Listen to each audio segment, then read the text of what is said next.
Good morning, everyone. Welcome to the Saturday morning Homes on Wheels Alliance virtual caravan class. We're so happy you're here and we're glad to see you. My name is Robert Wright. I'm the caravans coordinator for HOWA and your host for this morning. So again, welcome. We're glad to see you. I'd like to explain a little bit about our class format. As most of you know, we do a 30-minute presentation approximately, followed by 30 minutes of questions and answers to our presenters. Today, our topic is finding camping for free, and we will open the chat at 25 minutes after the half hour, so 25 minutes after the hour to go ahead and take your questions at that time. And also when we complete our video part of the presentation, we will stay and answer questions in the chat portion on Zoom. So thank you all for coming again. And this should be a wonderful presentation. I'm really excited about it. Our presenters today are from the YouTube channel oneadvantureatatime. And they have a great channel. I always encourage everybody to go check it out. I've been a big fan of theirs for pretty close to 2 years now. I love their channel. They do great photography. It's a lot of fun. Dave and Carrie are the people behind the channel, and their dog Rudel, the Labradoodle. So they have a lot of fun adventures and well worth checking out. In 2018, they left their job and they sold their house and they went to travel full time on the road in their converted ProMaster CamperVan with a goal to travel for just 1 year and see how they enjoyed it.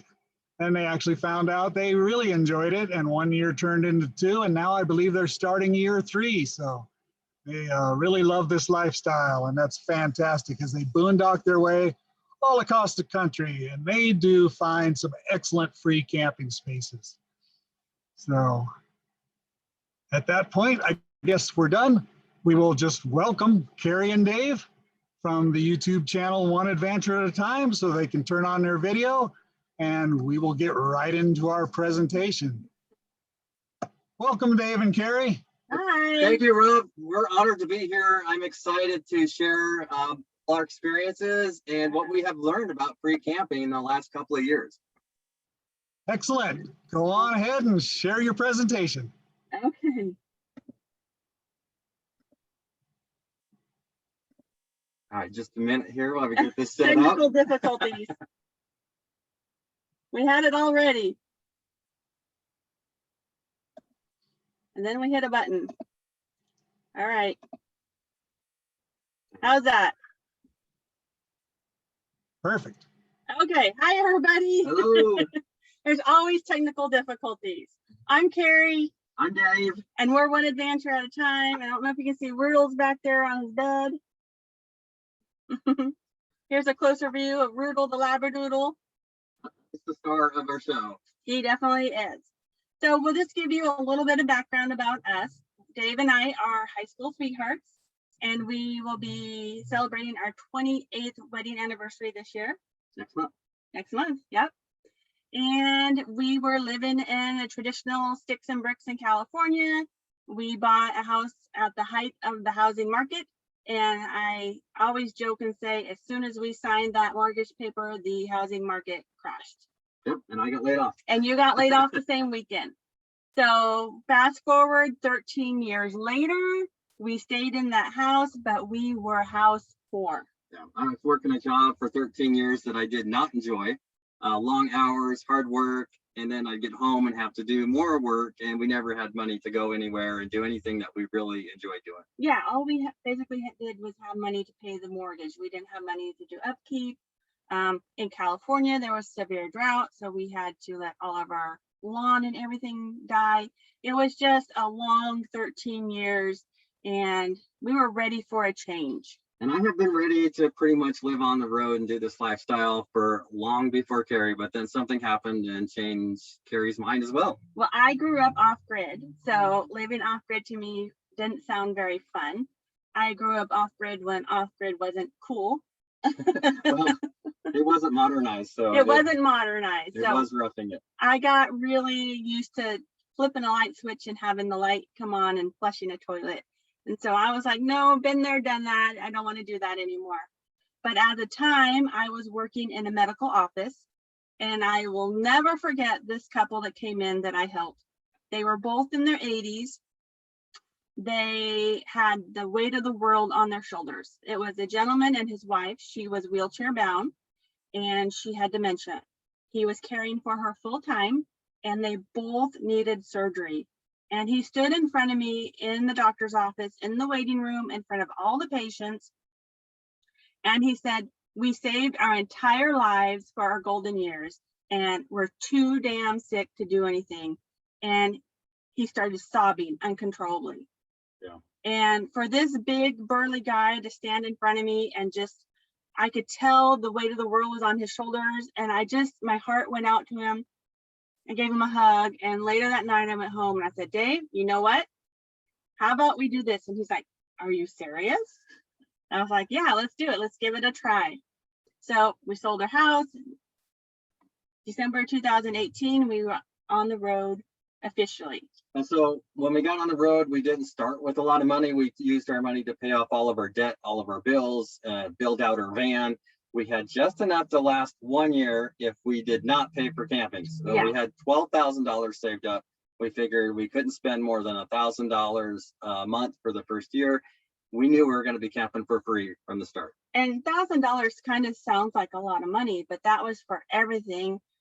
You know, we were starting a YouTube channel. That was our equipment. That was our phone. That was our insurance, Rudolph's pet bills, any kind of car maintenance that came up. That was what we had for 1 year. Yeah. And when it was gone, our travel was gone. Yeah. So finding free camping was a necessity for us. And once we started doing it, we're like, there's free camping everywhere. Yes, we started on the west side where all the BLM and Forest Service land is. So we found it really easy, and we got addicted to free camping right from the start. And then that turned into a necessity to more of a challenge. Let's find free camping. Yeah, how nice a place can we find? Yeah. So with that, we'll get started on the presentation, and we'll start with what is boondocking. So the technical term is boondocking is camping without any hookups outside of a developed campground. So you may also hear other terms such as dry camping, primitive camping, dispersed camping, wild camping. They're all pretty much the same thing, just a little bit different areas. They do have some uses, so remember that terminology, and we'll talk a little bit more about them later. Yeah, why it's important to know the different terminology. But what they all have in common is it's all free camping. Yep. And I don't know if you noticed the screen on each of these photos that you're seeing are pictures that I've took along the way, and I've tried to put at the bottom where it is and what kind of land it is that we were on. Okay, so where are you going to find the most camping? We're we're West Coast. We pretty easy. We call that the easy button. You can find camping anywhere, right? We found this map that we'll share with you that really breaks it down and shows you why it's so easy in the West and where at in the West that the line is actually drawn. Yeah. Here's the map. This really puts it in perspective. As you can see on the eastern side of Montana, Wyoming, Colorado, and New Mexico, that's pretty much the line straight down the country. It's not at the Mississippi River. And the most of the public land is to the west of that line. And you can see by the orange color there, that's your BLM public land. Mm-hmm. And then the green is the National Forest land. Yeah. And so you might look at this map and you might think, well, I'm never heading east. And that's how we felt the first year too. But we're going to show you how to find some amazing free camping no matter where you go. Yeah, our first time east, it was intimidating. We almost didn't go because we were scared. And we're like, nope, we have to get out of our comfort zone. We're going to go and we're going to find some free camping. So that brings us to how do we find our free camping and how do we pick an area? We get asked quite a bit about how do you find the free camping and how do you decide where to go? Well, I think we're a little unusual in that we don't look for free camping first. Yeah, we're not looking for National Forest or even BLM. We are just looking at where we want to go, what we want to see, what we want to do. Mm-hmm. And then when we find that area, then we start circling around and looking for areas that we can free camp around that location. Yeah. So that way we get to go where we want to. So the first year we knew we wanted to be in Maine in the fall to see the fall colors. So then we just kind of picked a route the way we wanted to go. And we just would travel so many hours. And we would search the area, and that's how we find our free camping. So like right now we're in Tennessee. We know we want to go through Kentucky, Ohio, Indiana, Illinois, So generally, Iowa, Nebraska, and Colorado is our end date. So we're just going to drive through the states. I know this sounds crazy. We're just going to drive through the states, and before we get to the state, we'll start looking for our free camping. Yep. These are the 5 apps we use the most. Now there's a ton of apps out there, but these are the ones that we use the most. So we have FreeRoam, iOverlander, Boondocking, Google Maps, and Google Earth are kind of mixed in to be the same thing. So let's start with iOverlander. Everybody has heard of iOverlander. I would say this is probably one of the most used apps out there. And because it's the most used, it has a lot of reviews for the different campsites. So you can read about the reviews to find out if it's still open or when the last time that area was visited. Yeah. So because it's highly used, that's a good and a bad. So you know that there's going to be a lot of listings, but you really have to look at it, read through the comments, and read between the lines, because not every area listed is a legitimate free camping spot. Yeah. And some have closed. They've got so many visitors and there's been problems, so they closed. You can find that out by reading the comments or reviews most of the time. And when you use iOverlander, you pretty much guarantee that you will not be the only one at the location. And so if you want company, then iOverlander is a great spot to use, and just know you're going to have company that night. We stayed in the iOverlander spot in Mount Hood, Oregon. It was the most beautiful spot with a grand view of Mount Hood. And before the night was over, we had 6 vans in a circle with us. Yeah, which is okay with us. We like that. But we're mainly using iOverlander is just a one night, 2 at the most, just a quick stop along the way. We don't use it a whole lot for destinations, although it does have a few good destination locations. Yeah, it's really good from getting you from A to B. Yep. So I'll give you a little bit of. So this is iOverlander if you're not used to it. You can go to the App Store, download this app, it's free, and then just start playing around with it. But this is what your map screen is going to look like. The first thing you do when you go into iOverlander, if you haven't, or if you're not aware of it, there are filters that you can turn on. And so on the very bottom, you can see established campground, informal campsite, and wild camping. So we turn all of those on. We don't want to discard anything. You would think established campgrounds are pay, but that's not always true. And it's definitely worth clicking on those characters and read about them to see, because there are a lot of free campgrounds out there. I have seen an informal campsite. I have seen campgrounds listed under that. So remember, these listings are people like us and you out there putting them onto the app. So sometimes you might just pick the wrong icon, or you might not know which icon to put it under. So we search every icon and we look at it. So informal campsite is probably the one that most people discount because it's usually Walmart or Cracker Barrel or a business. But just last week I looked at one and it was a free campground.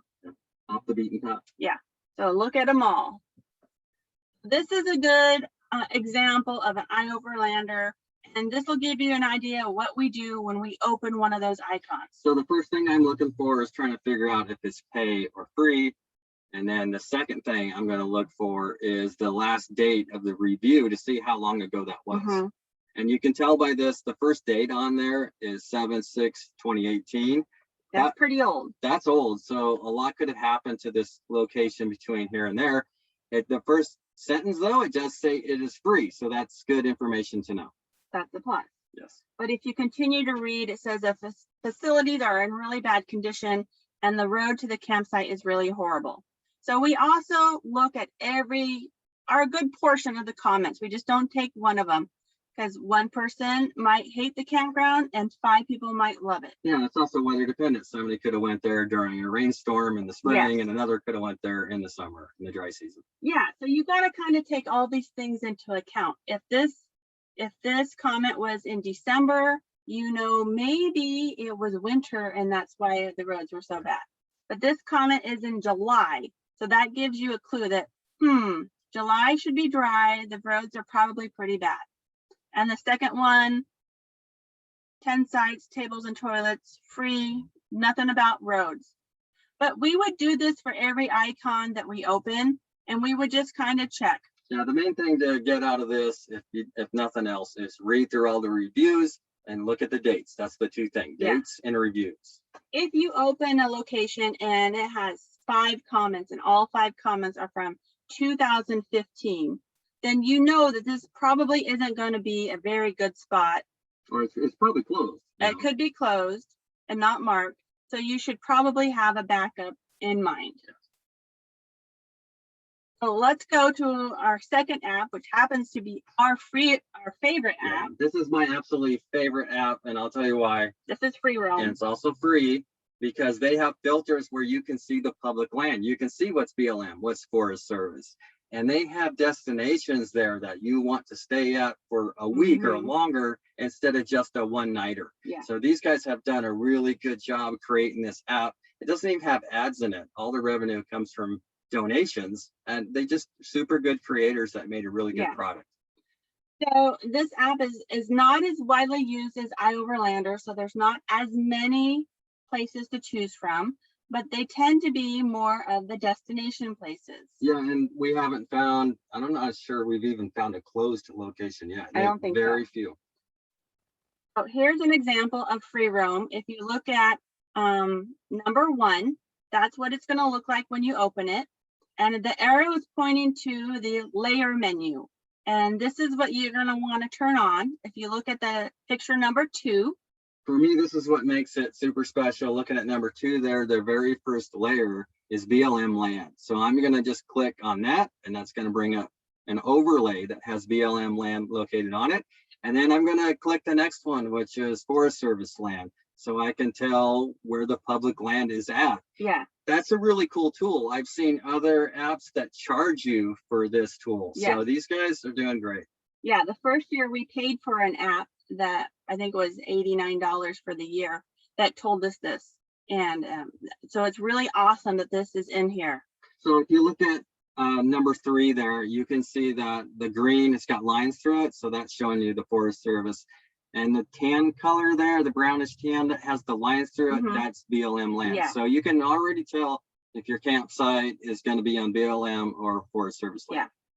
The other thing to note about the layer menu is if you're working from the road and you need cell connection, you can turn on Verizon, AT&T, T-Mobile, or Sprint, and that will pop up also if there is connection in that area with each of those carriers. So that's really cool. If you have time, make sure you check out the other filters as well, because you can put the dollar amount that you want to pay or not. If you don't want to pay, I always put 0 in the dollar amount. That way I don't get a bunch of campsites popping up that we don't want to look at. Yeah, but if you want to pay a little bit, you could change that. Yeah. Also click public and private campgrounds. Click all those things, open up your options to see what's out there. So if you start using this app and you like it and you want to just explore a little bit, try hitting that satellite layer button at the bottom, and then take off the other 2 layers, the BLM and the Forest Service. Take all the other layers off, and you'll get that satellite view, and you can tell if you're going to be camping right next to that river, that lake, that mountain view. So I have a lot of fun with that. I think you will too. Just play with that, have a good time. It's kind of like having Google in the app. Yes. So again, you got to really try these out and see what works for you, because everybody's different. I personally don't use the satellite layer, I use it. but Dave loves it. Yeah, I want to know what the area around our camp looks like before we get there. Yeah. Okay, so we opened up the same campground in FreeRoam that we just opened in iOverlander. Yeah, so this is what FreeRoam has to say about that exact same campground we just looked at. So right away we can tell it's getting 5 stars, and there's 2 reviews. And the reviews are from last year. Yeah. So the first thing I noticed right away is I didn't even have to read the comments to see that it's a free established campground, because right underneath the picture of the house thingy, it says free, the very first word. So I'm already ahead. And then, so the first comment is, this is a great spot for any kind of camping. It's totally free and the road is not bad. So in iOverlander, that's what they were saying, is the road is bad. So yeah, it's good to use more than one app and to get as much information as you can, because don't give up some of those cool spots. They might be open, they just haven't been reviewed for a while. Yeah. So this location, if I had to guess, I would say this location is pretty far out. And so it doesn't get a lot of use per iOverlander. Yeah, it doesn't have a lot of reviews, but that's the kind of remote places that we like. Yes. Okay, so we talked about FreeRoam and iOverlander. I don't know if you've heard of Boondocking, but we will also pull that up and do the same thing. Look at what's available, when was the last comment. I like checking out apps that aren't used super heavily, because a lot of the locations, even if there's not as many locations, a lot of the locations are extra special. And what was I gonna say? I don't know. And then you'll see Google Maps on there, and Dave loves to use Google Maps. He likes to get an overall view of the campsite. Yeah, I'll use Google Maps just so I can see what it looks like, of course, around the area that we're going to camp. But I also like it because I use it to find out the distance between where we're at and how far it is to where we're going to camp, or how far it is going to be from a town to where we're going to camp. And so I'm on it all the time. Also, if there's houses nearby, if you have picked a campground or a camp spot and it's surrounded by houses, that might give an indication you might want to keep looking. You also use it for solar. Yeah, I like to see how many trees there are in the area, because if we're going and we need to recharge our batteries, we're going to need at least a clearing. So if it's all treed up, we may not go there. Or we know that it's only going to be a short stay. Yeah. Okay, so we talked about these terms in the beginning: dry camping, primitive camping, and dispersed camping. So if after we've used all our apps, and let's say we're not really set on a location, and we know, let's say we're going through Kentucky. Man, we should have done an example for Kentucky. We should have. And so we would go into Google and we would search. We would say free camping in Kentucky. Free dry camping. Free boondocking in Kentucky. Free dispersed camping in Kentucky. Because all of those words bring up different results. Yeah, different results. So yeah. We're just gonna search those in the search engine, maybe type in the top 5 dispersed camping areas in Kentucky, for example, and then read through all of those to get more information, because those campgrounds might not be in National Forest. They might be in a water management area, Army Corps of Engineers, you know. And this picture on the screen right now is a fish and wildlife refuge in Arizona that we stayed at. So by doing this, you're going to find other areas or other names for free camping. Sometimes you'll find state land. In Florida, they call it water management districts.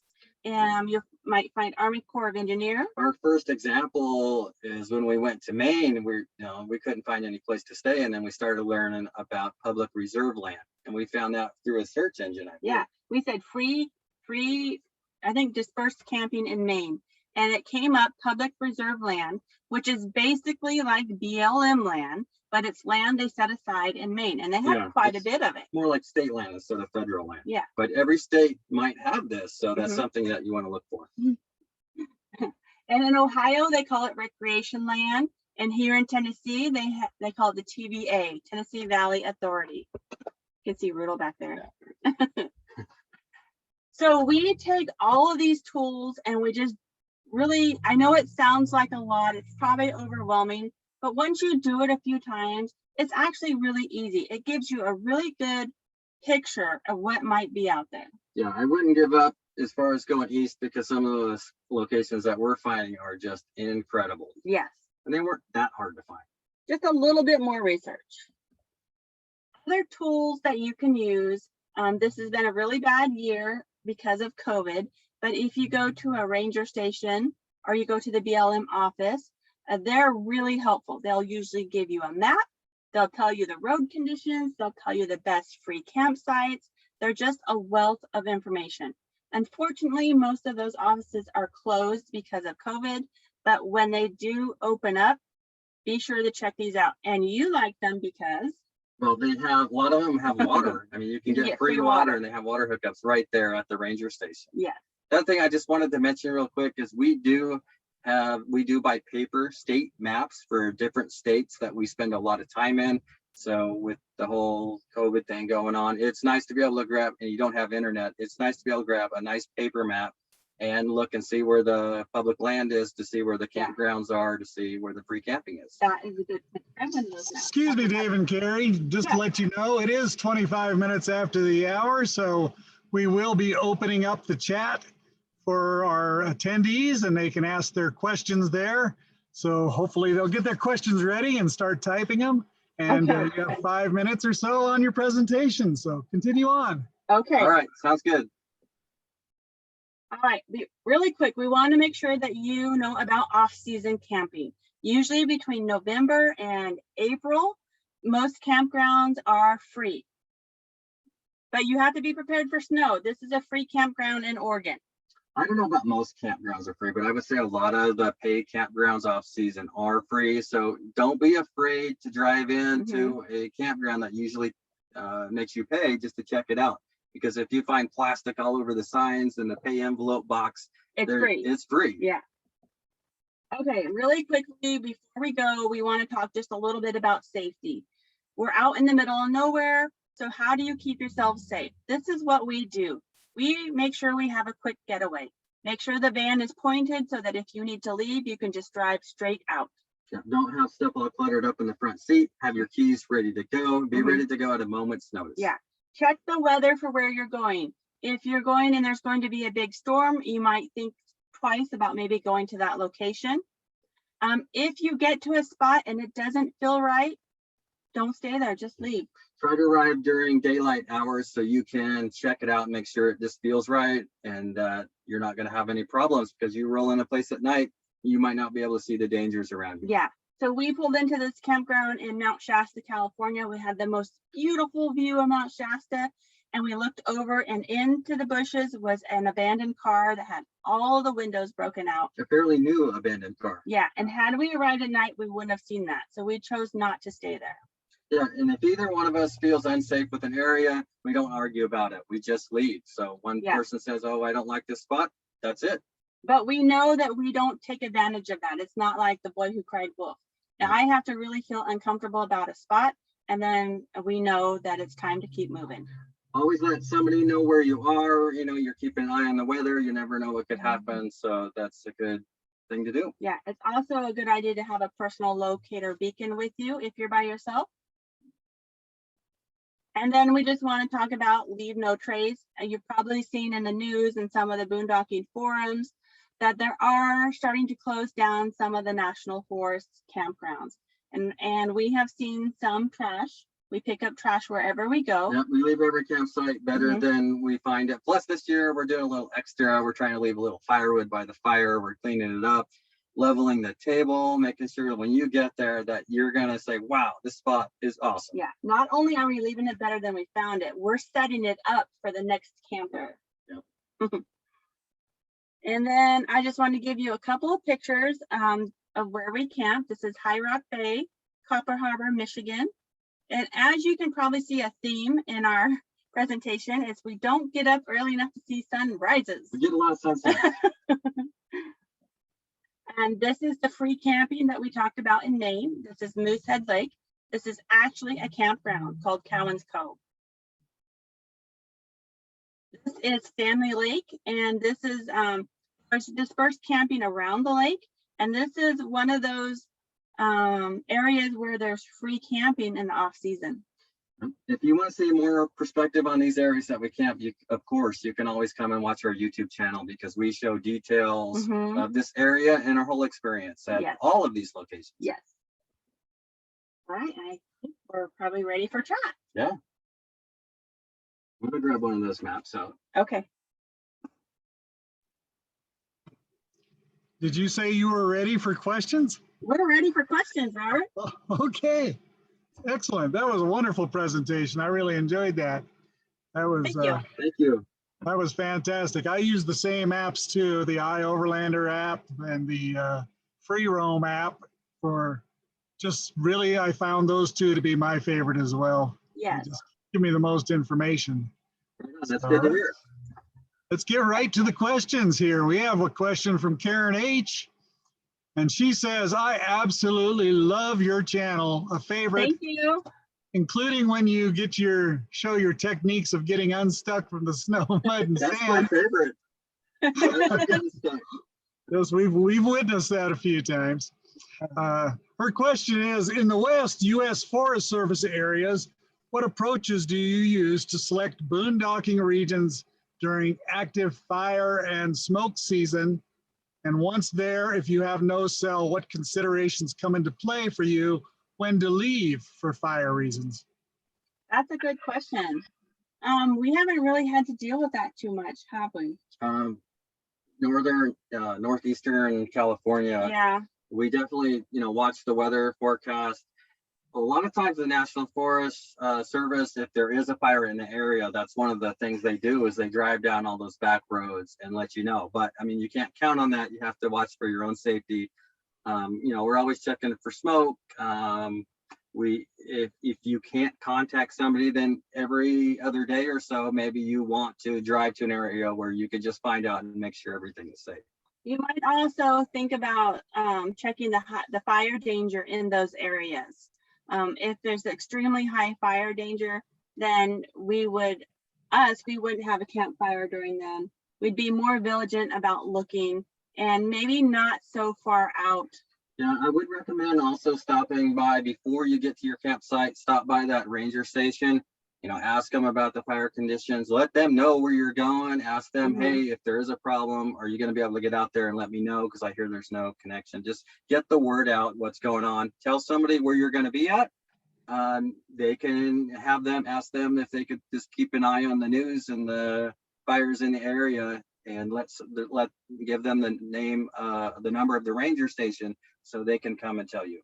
I think the personal location beacon would be a good, I really think it'd be a good thing to have. If you pay I think it's a monthly subscription and you do need air lifted out, you don't have to pay for that, I believe.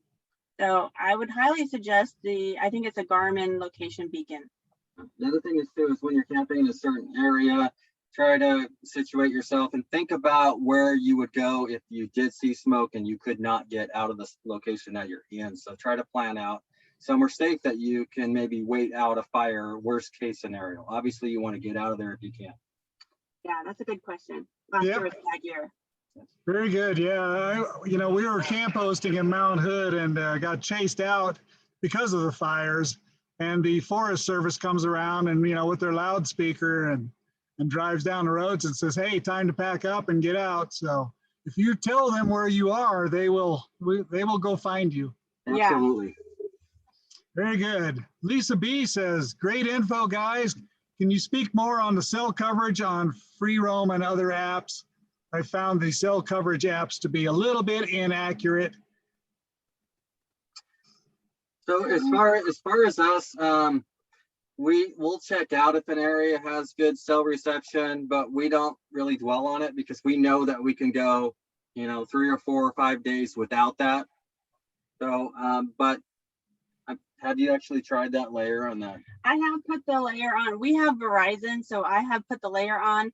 Now, Verizon is probably the largest carrier in the country, so it pretty much just turns the whole screen red, which is Verizon. But our work isn't dependent on having cell connection, so we don't dwell on that as much.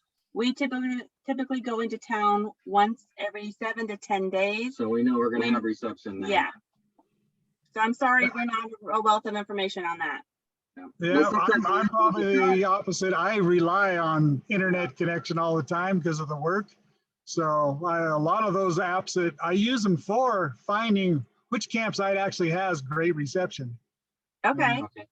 I know on FreeRoam, I went into the Painted Desert in Oregon and they showed, Verizon coverage everywhere. And then when you get down there, there's absolutely no Verizon coverage because it's Yeah. all hills and valleys. There's just really no way unless you're camped right next to a tower. Yes. Let's see. Our next question comes from Barbara Kay. And she asks, how do you save your spot when you are off hiking or roaming during the day? What about food storage in bear country? And how do you find dumpsters for toilet waste? So she's got 3 of them. Okay, so we typically don't have to save our spot very often, but when we do, we just put out an empty tent. We don't put out anything that if it's gone when we get back, we're going to be upset. Yeah, our tent is worn out. I do know people that have just bought a really cheap tent, and that's what they use to hold down their location. Yeah. So you got to put something out that if you come back, you're not disappointed. Yeah. We honestly, we find the spots that we find, a lot of times the whole campground or the whole dispersed camping area is open. So we know that if we do leave and someone takes our spot, we'll just take another one. It's not a big deal. But every once in a while, we find that perfect location where we know we just got to run into town and want to come back. Yeah. That's what we do. Yeah. Okay. And let's see, what was the second part? Second part of that was, what about food storage in bear country?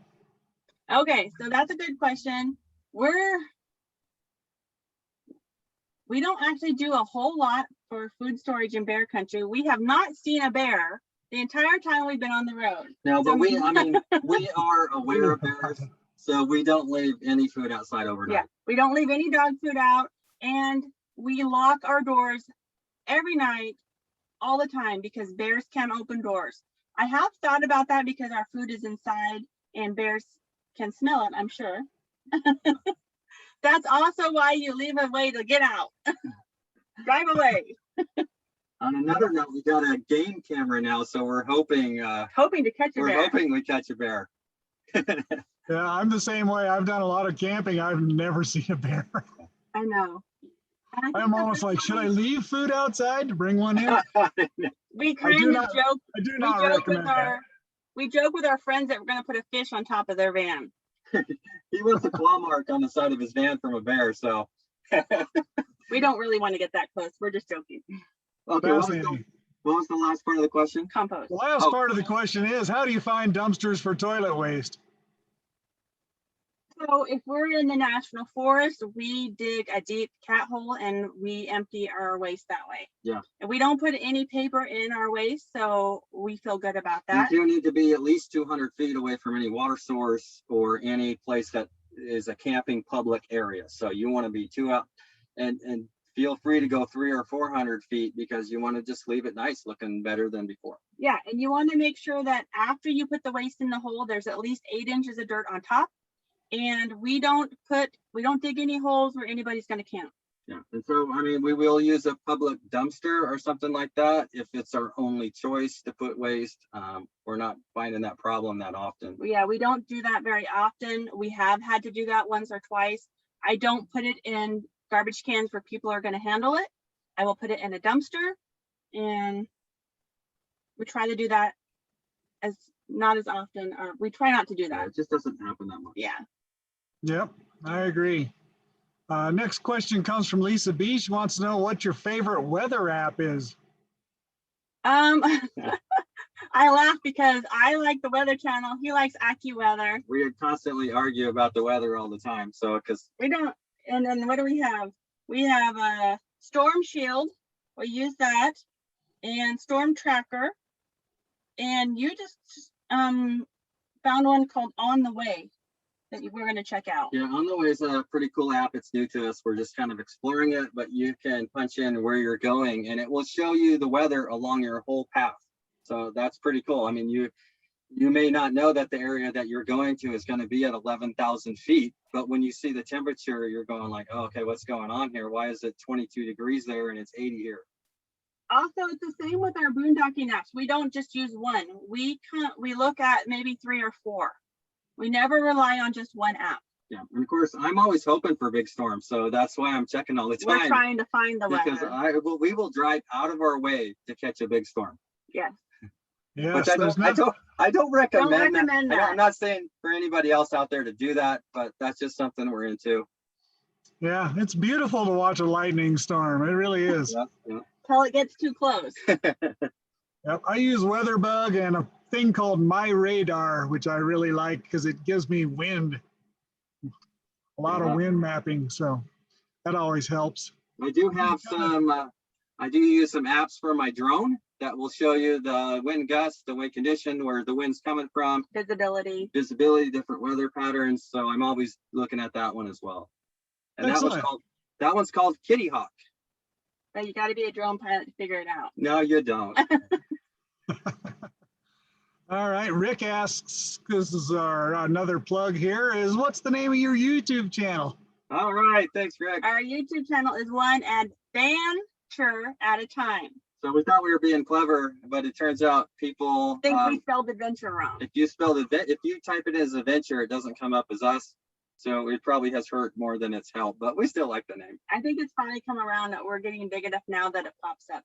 Okay. So one adventure at a time. Very good. Well, we're getting a lot of questions today.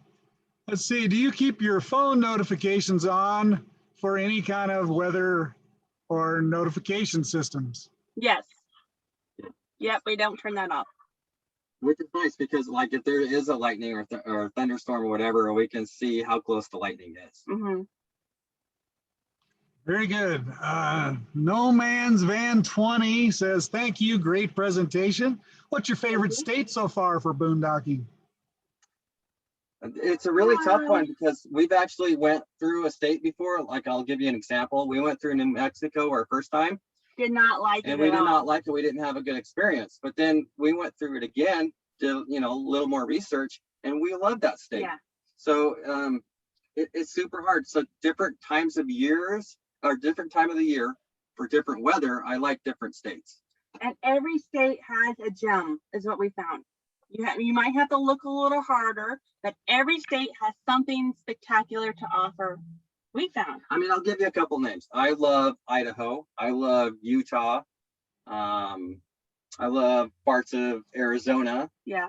I love Arkansas. I love Maine. I Yeah. mean, and then we'll, like, even on this trip, you know, we haven't been to Kentucky yet. So we don't know what we're going to find. So it's constantly changing, and some of that's weather dependent. And you can't compare. You can't compare California to Kentucky. You can't compare Maine to Arizona. Yeah. So it's not a fair comparison. Yeah, that's one thing we try not to do, because I catch myself doing it. I'll be like, oh, the trees here aren't as big as they are over there. Well, I mean, just because the trees aren't as big doesn't mean it's not as special in a different way. Right. So Yeah. it's a really tough question for people. That is a hard question. I tend to believe that there's something beautiful in every state. So Yeah. go out And and we find have it. found that. Sandy asks, I have a 24-foot, 11,000-pound RV. How many of these remote sites are accessible for a rig her size?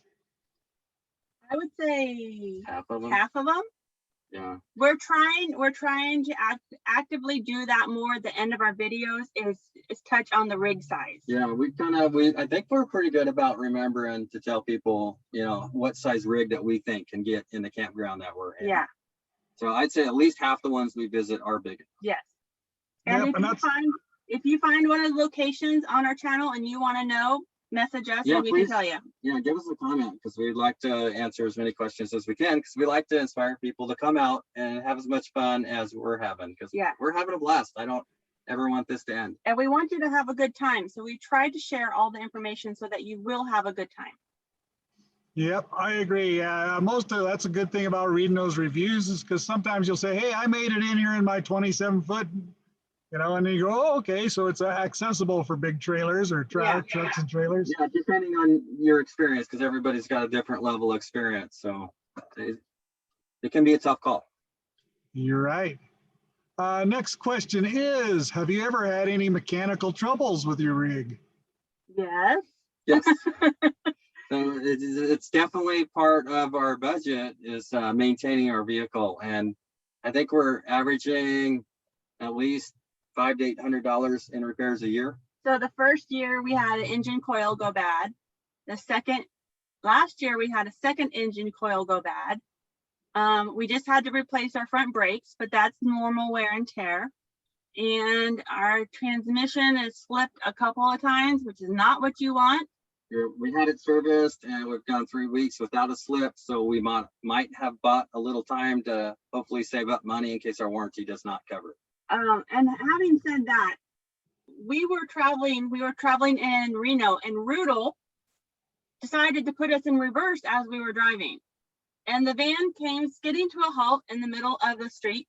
So I'm sure that didn't do very well for our transmission. We did learn a lesson, however. So Riddle now has a harness and we don't have to worry about him getting hurt. Yeah. He has his own place on the bed now, and it's been better for everybody. Other than that, ProMasters are kind of notorious for a headlight issue, which we've had, but overall we've had very light issues. I love our vehicle. If I had to buy another one right now and I had to pick which one I wanted, I would go with another ProMaster because I've learned a lot of the mechanics for it. And I don't know if I'd want to start over or not. Right. Very good. Let's see. The next question is, what happens if you don't have good cell service to search for free camping when you get to your destination? We're prepared for that. All right. I love the state map. So if you have a state, they're kind of expensive, but if there's a state that you like to spend a lot of time in, go ahead and purchase the map book. So there's a couple different brands, and some are better for some states than other states. So just look through it before you buy it. But what I like about this one here that I'm showing you is it will show you the National Forest land and BLM land. Mm-hmm. So you get an idea of where you're camping. It will even show you, some of them will show you even where the free campsites are. Yeah.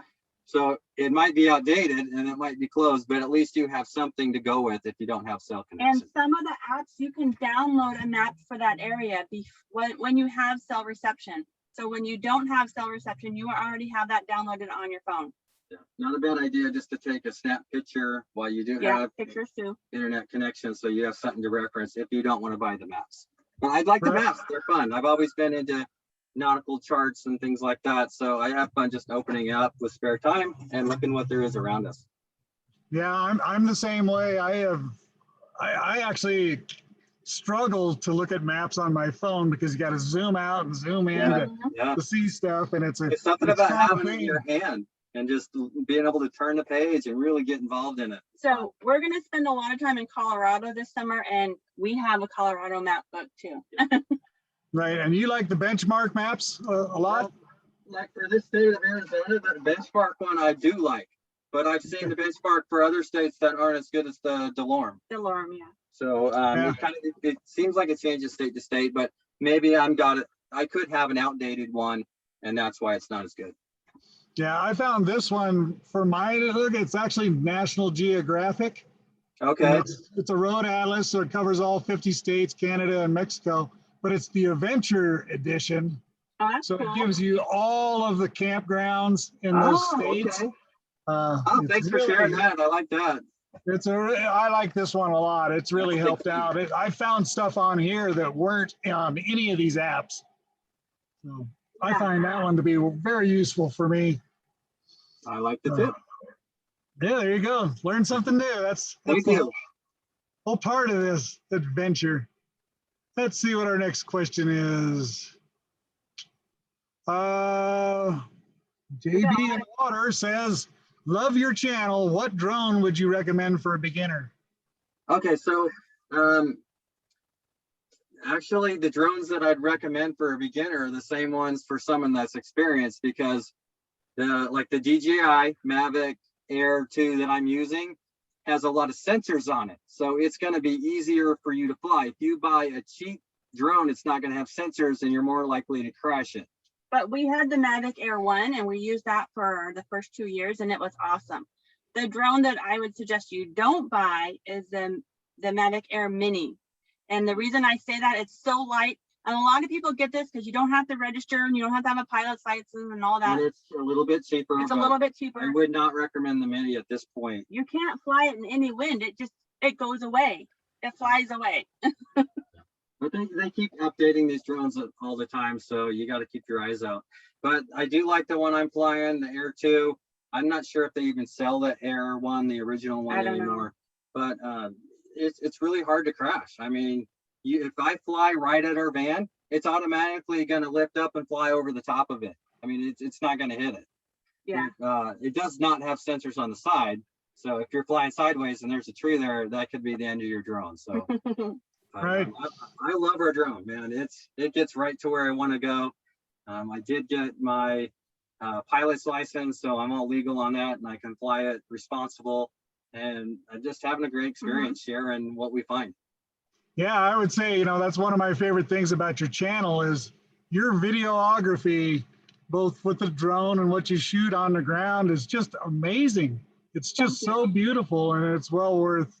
Well, that's why you should be going to their channel and checking them out, because it is. Thank you. It is just absolutely stunning and beautiful, some of the things you've shared. M says, any tips on safety security for your unattended van in remote areas, like when you go out hiking? Okay, so we do have a kill switch in our van, and what a kill switch is it stops the fuel going to the fuel pump. Yeah, and it's hidden, like You won't know where it is. You're never going to find it. So that's something we just hit the kill switch if we know the vehicle is going to be in the same spot and we're not going to be around. You might need somebody who has electrical experience to install that. We did. Okay, so it's kind of crazy, but we actually bought some locks that go on the outside, the little hockey puck locks, the round locks. And we haven't installed them yet. But we haven't installed them yet. But that's something that we are thinking about. I'm actually a little hesitant on installing it, because if I do install locks, I'm afraid that's going to draw more attention. Even more attention, and they're going to think, oh, they got a lock on there. What do they got inside? And they're going to break your window. Yeah. So I haven't really decided if we're going to install those or not. But there's definitely other things that you can do, like put a couple hooks between your back two doors and put a 2x4 in them, so no one can open your back doors at least. But if somebody wants to get in your van, they're going to get in your van. But you want to make it as hard as possible for that to happen. Yeah. Obviously, don't leave anything out so that draws attention. But it's also a very good idea to have some kind of locked box in your van, whether it's a locker or just somewhere where it's not easily to open and take everything out. Make it as hard as you can. And we don't share that information because we don't want everybody to know where it is. But have something where it's locked. So when you do leave, you can put your really valuable stuff there, and you know it's going to be very hard to get it out. Yeah, and the big thing too is just watch where you're going to park. If you feel that way in the first place, maybe you shouldn't be parking there. Yeah. Right. Well, you've been you're on your third year. Have you ever run into any issues? We have not. No. No. I mean, we've felt uncomfortable a couple times where we just drove away, but we've never had any actual issues. Yeah. Very good. But we don't camp in the city much, so you know, there's not a very good chance of a deer coming up and giving us a trouble. Yeah, I would agree with that. And we knew this question was going to come up. Rachel Stevens wants to know that beautiful lantern behind you. Where'd you find that? This is on Amazon. These are solar lanterns. I love them. So you can charge them by the sun, or you can charge them with USB. You can put them on a stake and you can take them outside. And we have mounted things on each side of our window. And I absolutely love these. And I got these off Amazon, and I have a link for them. I just don't know how I'm going to get it to you. So right now, Carrie's holding this on top because they're light sensitive. They're automatic. If it gets dark, they come on, but you can turn them off too. So. Yep, we will try to find that link and put it in the description on the YouTube channel once the video's up. So, yeah, right we all admired those in our practice session this morning. Next question is Dusty Feller says, "Hi guys." Hey. Good to hear from you. You mentioned into account, what is the surefire way of guessing that your low clearance two-wheel drive vehicle will safely navigate the road? Okay, so we probably make it look like we're taking more chances than we do, because we will stop the van, pull over, I'll walk up the road and just see what the clearance is for it. We take a lot of time if we're going to cross a river. I guarantee you I'm going to be out in that river seeing what the bottom's made out of first.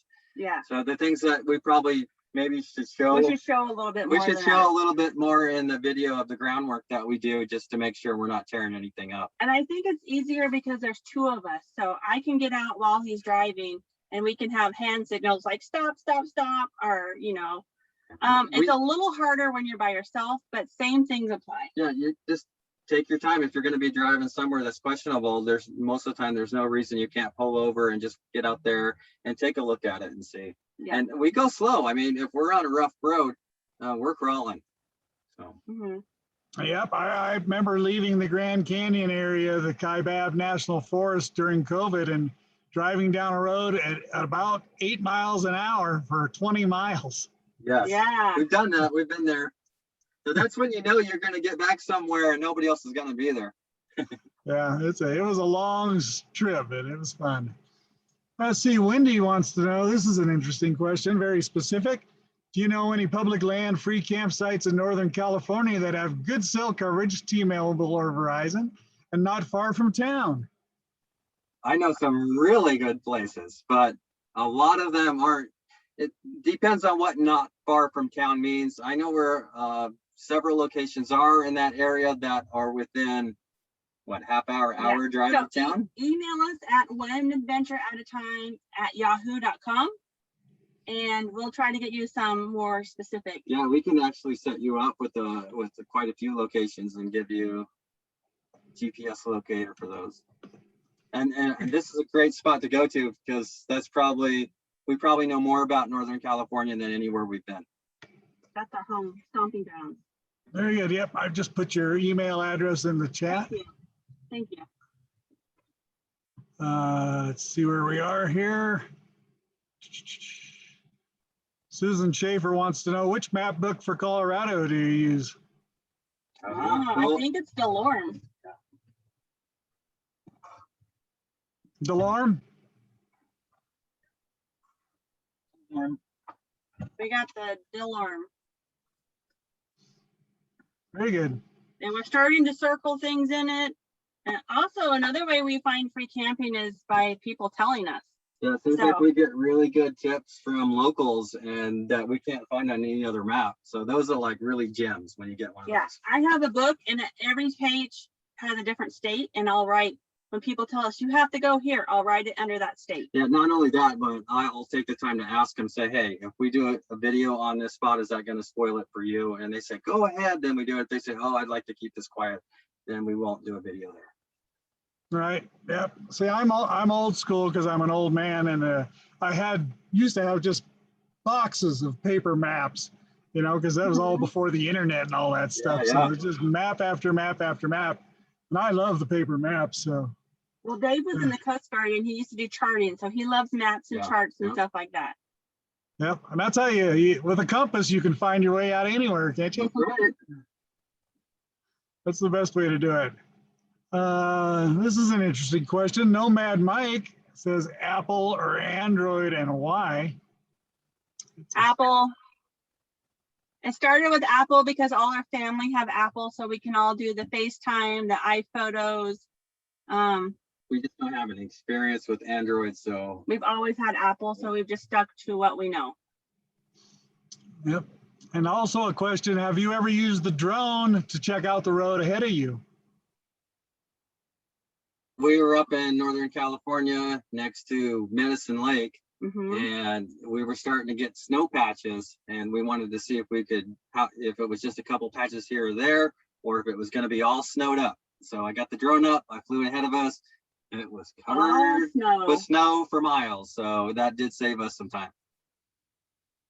But that's good thinking. I like the way you're thinking there, because you might as well use that drone for everything you can. Yeah, I like that too, because I don't walk that much. So I'd like put the drone up and fly the road and check it out. I would still say though, even though you fly it, you gotta walk it if you're gonna drive it. Yeah, if you're planning on driving it, you have to get out there and walk. Because it's a different perspective. And the other thing is with the drone, you got to keep that in line of sight technically. So you're not going to be able to fly it up 5 miles ahead of you, you know. Yep, and this is going to go into, you know, we talked about this earlier. How many times you got stuck, Dave? Let's just say we've used our traction boards 30 plus times already. Yeah, and they're the cheap boards, and they're still holding up. They do have a crack in them finally. Some of the knobs are worn off. They're getting, but they've saved us so much money and have been so fun. definitely suggest that you have traction board. I would not go without them. Yep, I just added them and I'm looking forward to using them. Yep, the first time you use them, you get all your money back. Very good. And then we'll go one more question and then we'll wrap this up. Where do you stay when your van's in the garage? That's a really good question. So when our van does have to go to the shop, we call and tell them our situation, that we live in our van, and we ask if they can get us in first thing in the morning, and we tell them we don't mind waiting all day, but we're going to have to sleep in our van at night. Nothing has been bad enough that it's had to stay overnight. Yeah. We have been at the dealer for 8 hours, and that's okay. They fit us in. We know they're busy, and we just do our work there. So our backup plan is, if we would have to stay overnight and have some work done, that we would check with our insurance to see if that's covered. I think it might be. I think they cover like a certain amount of days. Hotel stay. Yeah, I can't remember how many days. It's not many. Dave's backup plan. My backup plan out. is to take the tent and our backpacks out and set it up on the lawn. go find a lawn to set it up on and wait it up, because I'm cheap. Yeah. And we've been very fortunate because we have a YouTube channel. We have a ton. We have patrons who all over the country who I know would house us. So we're very fortunate that way. Yeah, we have the kindest people following us. And viewers too, not just patrons, viewers, and we get a lot of love from our following. Well, that's the one thing I've always noticed about your channel, is that you guys do a lot of helpful things and spread a lot of love and kindness around as you share these things. And it's great to see it all come back when you need it. So thank you. Taking care of the land. So that pretty much wraps us up. We're going to go into the chat portion of question and answer, if you'd like to, if you have any final words, and then we'll turn off our video and our microphones and go right into the chat screen. Final words.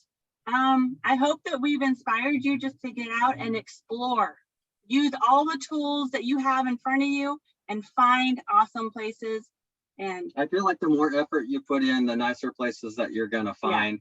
Obviously, don't let it get overwhelming. Start off slow and get familiar with the apps, and then just start trying to find a better place every time you go somewhere. And be safe. Go to your comfort zone, and then maybe next time go a little bit further.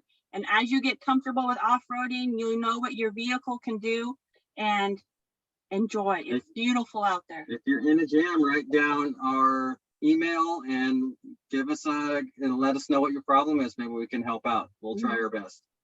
Excellent. Thank you so much, Dave and Carrie. Thank you from for One Adventure Time, and Rudel in the back. It's been fun. It's been an honor. Thank you. We very much appreciate your time this morning, and thank you to all of our attendees for showing up. And just hopefully, if you have some questions in the chat, go ahead and start asking them, and Dave and Carrie will come into the chat and join you. Thank you, everyone, and we will see you again next time.